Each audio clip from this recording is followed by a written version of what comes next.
working? It's working. Let me put the channel in.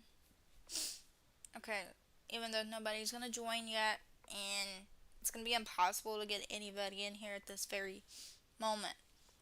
But I want y'all to get to know me emotionally and physically, like, things I don't talk about and things I keep in my mind, keep away from the internet and away from people in general because it's not something I ever wanted to come out and talk about. But trigger warning, not trigger warning, but warning. Emotionally gonna cry, depression will kick in, and tons of times where I need a breather, so I walk away from my computer for a bit and I will come back and discuss everything. But as far as like everything goes, just bear with me, you guys, because this is something I don't like talking about because this happens a ton where you get left out in the world. My name is Courtney, as nobody heard, because there's a whole video of my docs being known to be my name. And, well, I changed my name, but as far as I care about, I just like the name Courtney a little bit better. I like to think that my real name can be affected more into life itself. But my name is Courtney, not giving out my last name because I think everybody knows my last name. And I am a not a full-time content creator, but I'm a content creator who lives her life on YouTube and explores YouTube. As many of you guys know from all the videos that I created, has been tons of fun making all of the videos that I've made, to my shoutouts to my best friend, to random shoutouts to Hypixel, to gaming with my friends, to things I will do off camera and with anyone, like my exes. This is where you get to know me better because I don't really talk about myself as much as I used to on a like higher level, like level that, cannot be expressed. So you get to know me on a different level where I discuss and talk about everything that only I would not share with anybody, only I would hide in the dark, like pure darkness. But if you're new to this channel, thank you for coming or showing love, support, whether you're new or not. I know people don't watch my videos, and that's okay. But I still talk about these things and my live streams because I normally don't do recordings because it takes hours or days for my stuff to upload, and I don't have that type of time to, let it upload because I do live streams and it uploads a little bit faster and easier. So my live streams are mostly like my little space, my documentary space where I can record, stream, do whatever, be free. Like, because recording takes editing and I don't like editing and I don't surely do that anymore. I don't want to put myself into a hassle editing videos and just trying to, cut things out that I can't say. Like cursing, trying to keep my mouth PG-13, but it's impossible. But, I want to talk about everything about me. You're going to get to know me a little bit better. Like I said, a whole different level. Get to know me emotionally and physically through every pain and every sorrow and every suicidal thoughts and burden that I've gone through for my entire years being who I am today. I'm going to talk about it because I've never shared that type of information with the world. And it's hard to talk about it with a therapist because I told everybody in my cyberbullying video that it's no joke that BetterHelp can help you through anything. Yes, it helped me through a lot, but I haven't been going on it, and I don't want to share my problems with my online therapist because it's online, and I can't have online therapist because it's not going to help with what I'm in right now, the program that I'm in. So, I got to take not online, but I got to go in person to a therapist, which costs a ton of money, which I don't have. So, my insurance won't pay it off, and, emotionally triggered through a lot of issues. I talked about it in my Facebook and I deleted it, and I was kind of scared if my family saw it. What would they think? Like, what would they think that's in my head right now that, their daughter is going through stuff and she can't, like, people are, like, she can't get rid of all that pain. She can't get rid of all the shit she's going through. Like, what's going on with my daughter? Like, if everything's okay. I don't want my family to, like, call me and ask me if I'm okay, stuff like that. Because I'm totally fine. I didn't want people to worry about the things that I've been going through. So let me go to my trash can. I don't even know how to get the trash can, so, um, but I made a post about this. So, um, let me read it. I'm gonna view it. I'm gonna talk about it, and I'm gonna read it to you guys because I think this is something. Emotionally, it's kind of something I don't like reading, but I got to because I want y'all to know that this is how it is in my life. Like, after my kid was born, I was, like, everybody was worried about me, and also my kid, but after, once he got a little bit older, it's more of him than it is for me. Like, my kid's the center of attention, and I'm supposed to be giving him the world, and my entire family are giving him everything that he wants, and I can't provide that. And I try, and I am trying so hard for my kid. It's a little bit harder because nobody wants to hire somebody like me, and it's hard to, like, still cope with that. Nobody wants me. So I'm gonna talk about this, and I'm gonna read it. No one was ever so nice to me, meaning no one was ever nice to me. No one knew the shit I've been through. No one cared what happens to me. No one believes what goes on. Everyone would call me a liar and a horrible person and a parent, which is true. Everyone been treating others with respect, but when it came to me, I got the disrespect. No one knew the struggles of depression and suicidal thoughts that I had when I was young. No one asked how I felt about being bullied by countless people and even adults. No one ever thought to message me and to see if I'm doing okay or getting through this year. Everyone gets what they want: car, money, vacation to wherever, makeovers, shoes, expensive purse designs, dresses. Everyone got to experience prom and homecoming, while I stood out for my prom 2019 because I was pregnant. Couldn't attend because of rules, by the way. No one thought of me till after I had my son. No one ever cared about how I felt. No one cared about the suffering I went through all my life before I was pregnant. No one cared about me running away young and trying to kill myself. No one cared if I was sent to a medical hospital for help. No one thought of me through the entire thing. When visitation arrived, only people who ever showed was my dad and grandparents. You could tell who would never show because I have a mom and a stepdad and siblings. Do you think life's so easy for me? F no. I'm so tired of being left out and the burden to my entire fucking family. I'm not allowed anywhere near where my mom's at. Not allowed at the cemetery where my pa was buried. Not even allowed to make friends because I'm always afraid of getting hurt. Not allowed to be happy or to look good when I was young. Not allowed to even wear makeup at all till I was 18. Never was able to go to college or do anything right. I'm about to cry because this is true. So, where does this all stand today?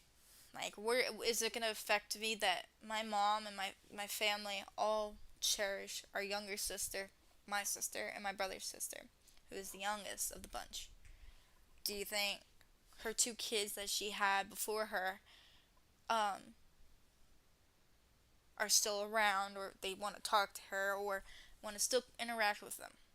My brother and me kind of distant ourselves from our mom, I think. I don't know. My brother hasn't talked to me, and I don't really know why, but I don't know if something's happened or whatever, but emotionally, we're just both in a state, like, where our mom just doesn't want anything to do with us. Like, we had to do everything ourselves. Like, our sister Haley got everything that she wanted: a car, makeup, purses, everything I couldn't get because I only got them whenever I grew up. Because my sister got it young. And while I was pregnant and suffering through every fucking thing. I was thriving in school, trying to make sure that I tried to get a good grade, tried to make myself look like presentable to make, a living in life and, graduate school with honors and a cum laude or whatever. But I didn't because I am a failure in high school and every school that I've been through. Two, I've only been to two schools, Roger and Fletcher.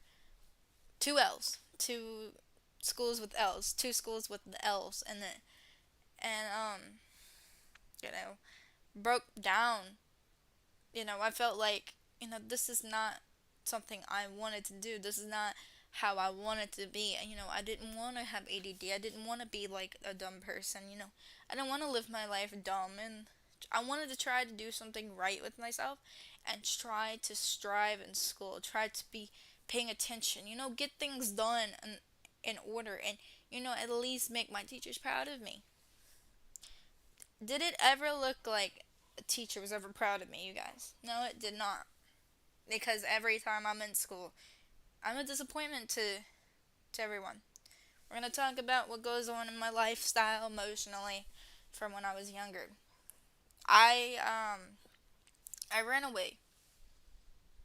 I ran away. I lost my grandpa. I don't even want to talk about it, but I have to. I ran away after my grandpa passed because it felt as if a part of me has died because I didn't know what to do with my life. I have, when I lost him, it just felt as if part of me died on the inside as well because I told myself that I would do anything to be with him, and I would have.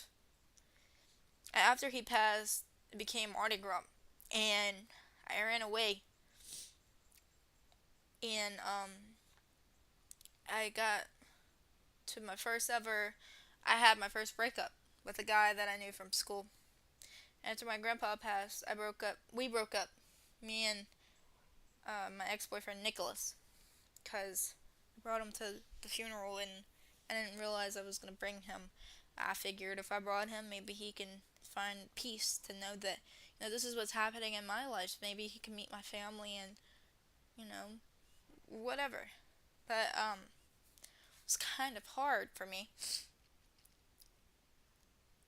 But when he passed, it just and after Mardi Gras, like, cause I don't know when he passed. I think it was 2017. Yes, 2017. I don't remember. I don't remember when he passed. I can't keep count. I can't. But whatever year he passed, it was Mardi Gras after. Lost my phone at Arby's. Come home. Didn't even know if I had my phone in me in the car. The next thing you know, my parent finds my phone. I had to give him my passcode. Shit happens. I end up getting grounded for something I wasn't doing. I just didn't understand. Like, what was I doing wrong? Like, what is he seeing that, you know, that I'm not seeing? I can't see all of this. When the time came, whenever this all happened, I took the liberty when I got home in the middle of the night before my dad even arrived home, before anybody decided to get up in the middle of the night. Because after my dad smoked and he went back to bed, I just left after. But, I had the liberty to write a death note saying this is what's going to happen to me. I'm running away from home, this and that. There was tons of death notes.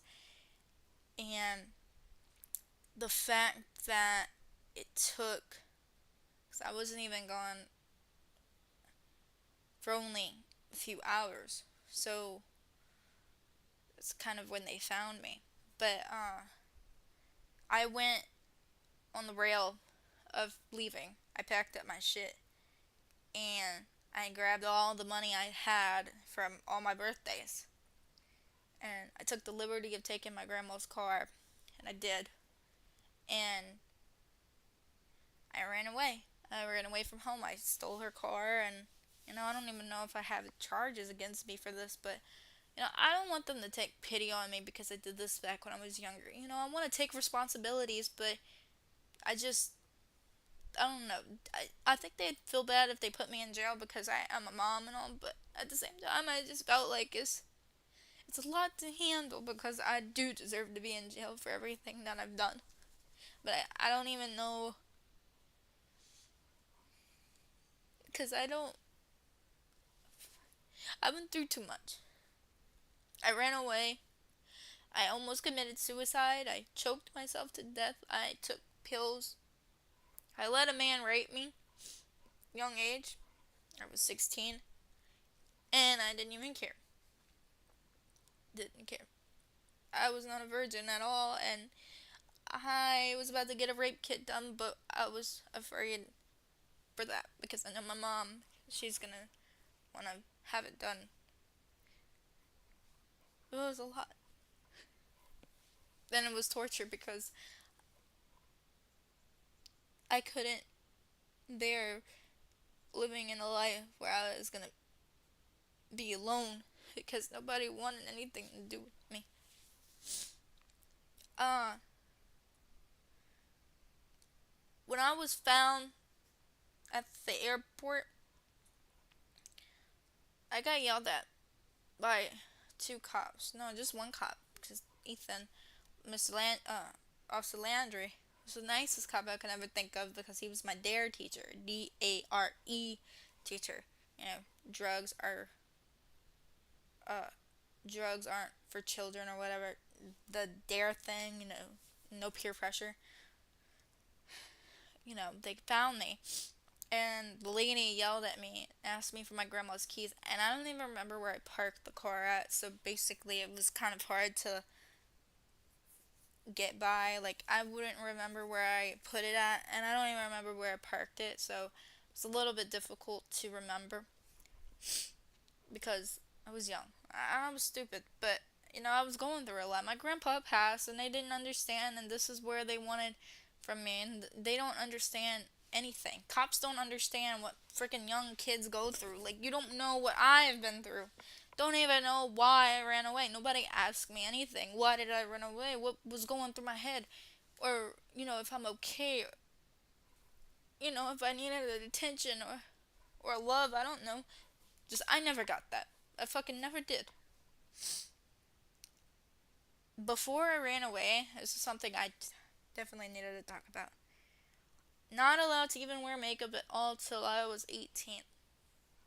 Guys, I was 13, maybe 14 at the time, and I started developing breast and tons of things that women would go through. And I had my period every now and then.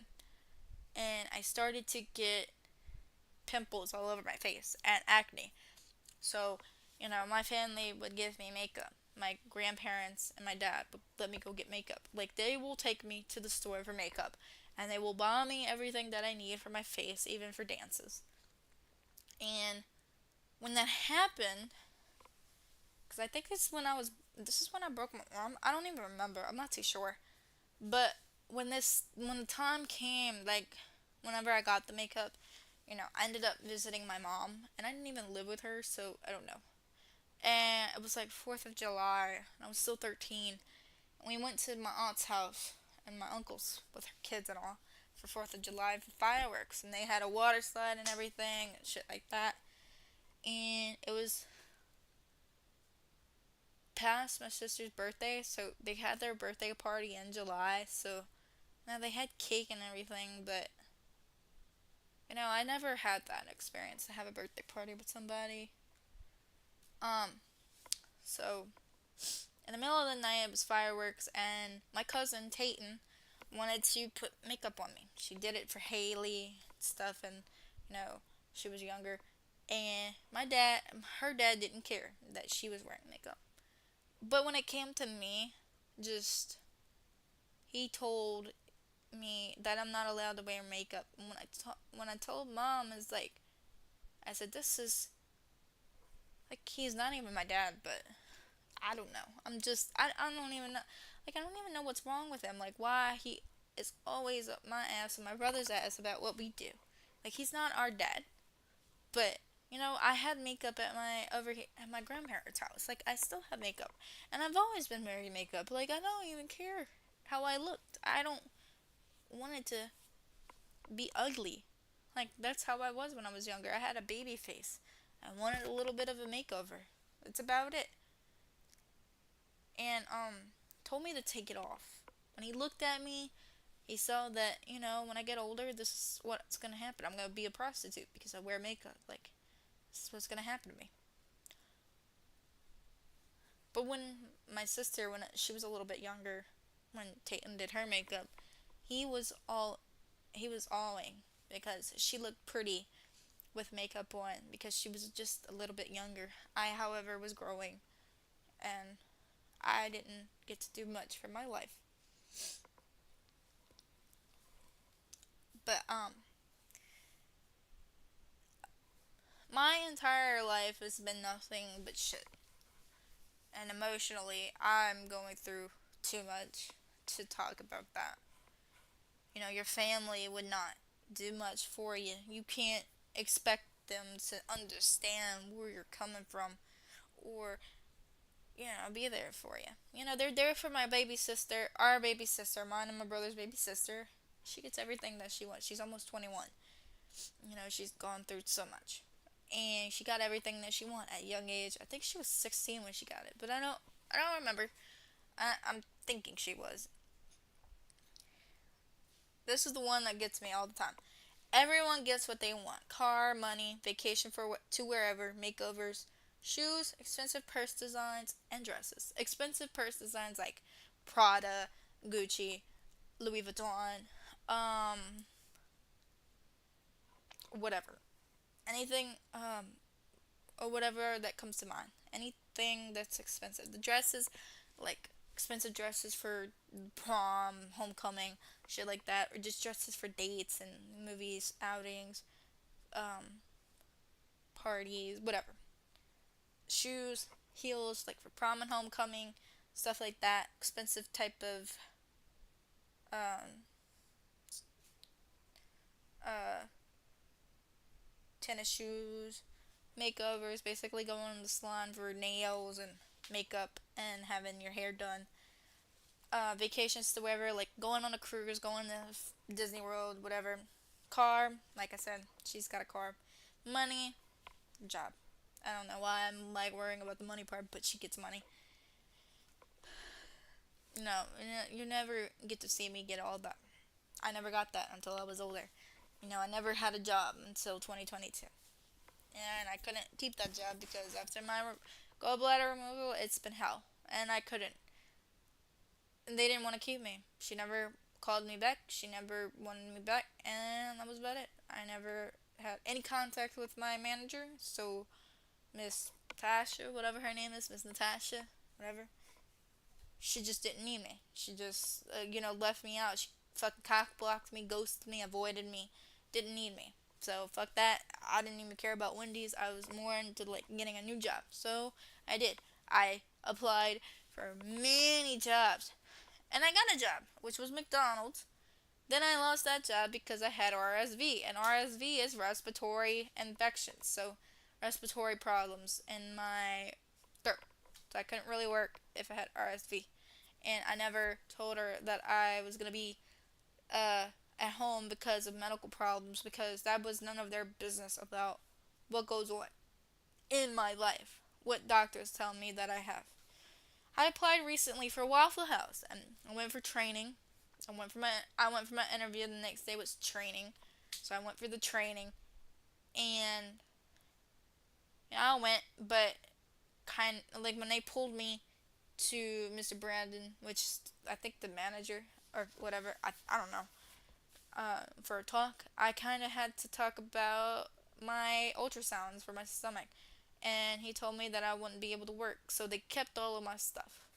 Next thing you know, what? After all the stuff that happened, my ultrasounds were finished. I brought in my excuse for him, and I wasn't really needed, so I cried after I left that place. I cried in the truck, and I said, "Fuck it." I was done trying. I was done trying to get jobs. I wasn't I don't even think anybody's ready for me. I don't even think nobody's prepared to hire me because I'm too nice, or it's because I'm white. It's just discriminating, I know. Because most people are black, and I'm not black, but, I have black friends, and it's just disrespectful just because you're not black or you're not black.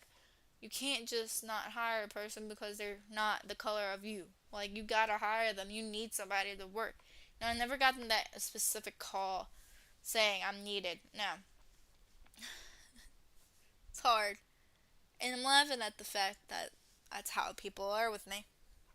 When I say get to know me, I meant get to know me in emotional level and physically. When I talk about all of this, this is where you get to know me a little bit better on my lifestyles and what I've been through my entire life, where I have been a burden to my entire family till this day, where I have been trying hard to thrive as a parent, trying to make sure my kid is safe, trying to make sure my kid doesn't get hurt or die, or make sure that he has the food and things he needs.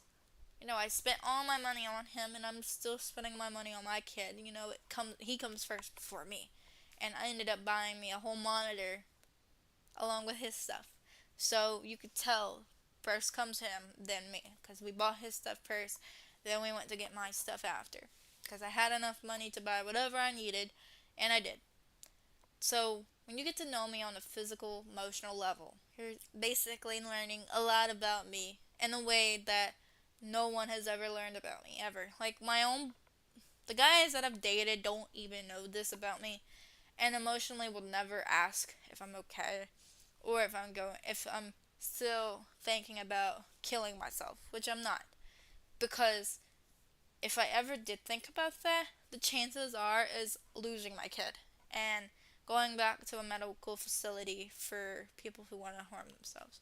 And I'm not ready to go back there because I have been drugged so much there, and I've been pricked a ton in my fucking arm for blood draws every fucking hour. And I have lost so much blood at that place. I had to sleep all day. Like, no one else got their blood drawn every fucking hour. And no one has to take drugs every fucking hour. No one. I was vomiting up all my pills.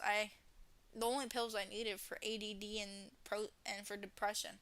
But, this fucking lady decides to give me 12 pills every hour. 12 pills every hour. Something I don't need. Like, 12 pills every hour. Like, you can't expect somebody to take 12 pills every fucking hour. No, because each of these pills are not assigned to me. The ones that are assigned to me by my primary doctor are my Prozacs and my ADD meds, which is the only two that I need. So it's two medicine, not 12 fucking medicines, because I don't know what got into this lady's mind, but hopefully she lost her job for that, because she drugged me to the point where I just couldn't take it. Like, every hour I'm taking all of this. I'm laying down in bed. I felt like I was dying. Like, I knew this was gonna happen. I knew if I ended up in a medical hospital, this is what's gonna happen to me. Like, some of them were sedative pills, so to keep myself calm, to not think about hurting myself in the medical facility. So one of them was sedatives, meaning to sedate you, make you calmer, make you want to proceed, trying to make friends or whatever to keep you calm from thinking about suicide. Didn't help. Never does. I don't even know why sedatives even fucking work. I don't even know why they give you that. But they did. I don't even remember all 12 pills, but I know the sedatives, the Prozac, the ADD pills were the ones that I can remember. So, as far as the other 9 pills, yeah, I don't remember the other 9. I'm too confused about that. But, it was like being drugged every hour just made me sick. I threw it all up. I became pale. I couldn't do much. I was trying to get up and do exercises, trying to be more cooperative in front of peers and trying to make friends. When I first arrived, it didn't feel like, anybody knew me until Mackenzie showed up, and Mackenzie knew me because she knew my sister. And I'm so glad she knew my sister because, my God, she even knew Macy Blackwell. or Blackwell. Yeah, Blackwell. So of course, Mackenzie was also in there, one of my sister's best friends. So she too was suicidal. She too tried to hurt herself because she showed me all the cuts that she'd done. She even said that she cut herself in her own little room in the medical hospital. So I don't know how that's possible, how she found a way to try to harm herself, but I would have done it and I would have tried it to get the fuck out of this life and just fucking die because I didn't care. At a young age, I didn't give a shit. I was too young to care. But I'm an adult now and I gotta worry about my health. My health is fine, it's just things don't really turn to the best for me. Like, people don't treat you right. People don't treat me right. People don't want to understand and relate. And that, this is what I'm going through. You can't just pressure me into doing things because you want that type of leverage. You can't make me clean.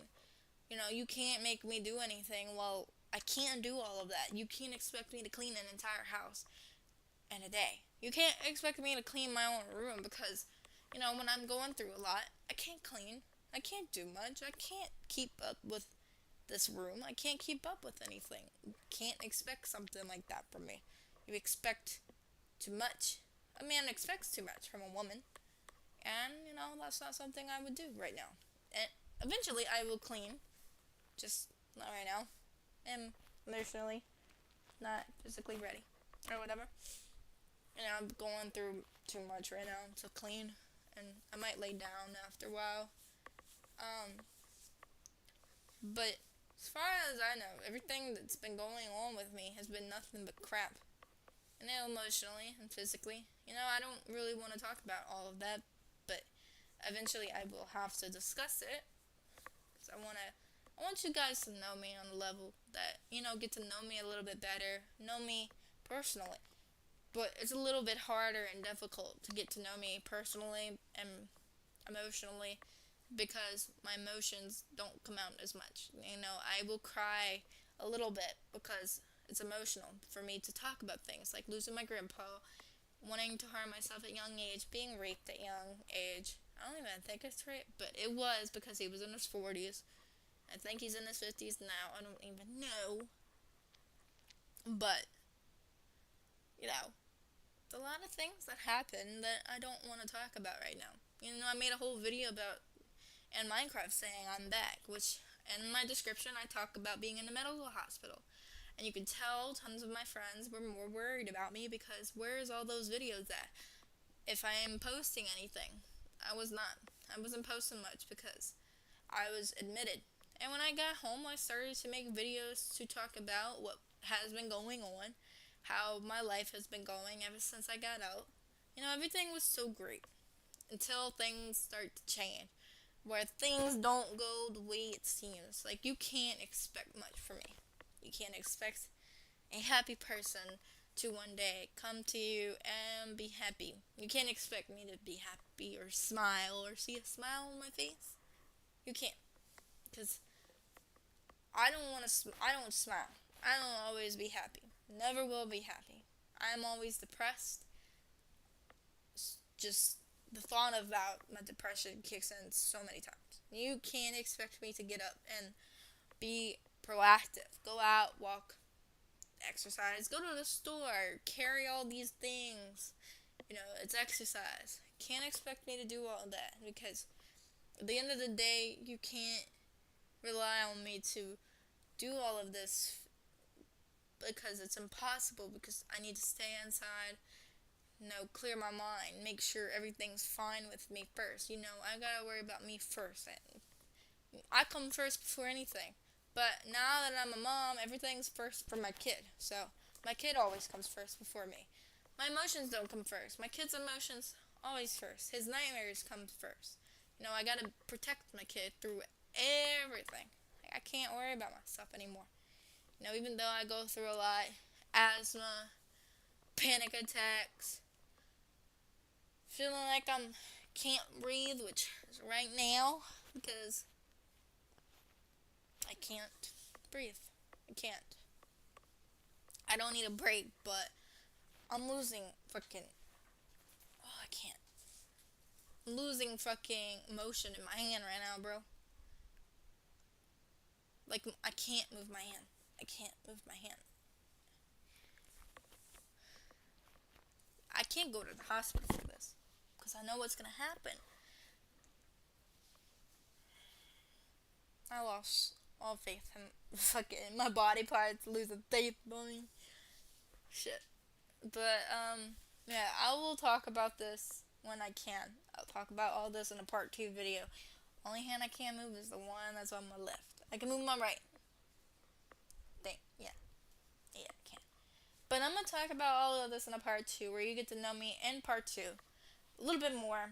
Get to know me a little bit better. If you want to talk to me in the comments or in the live chat, that's up to you guys. I don't care. As long as if somebody views it, makes a comment, tries to make sure I'm okay, totally fine with me. You know, I'm gonna go.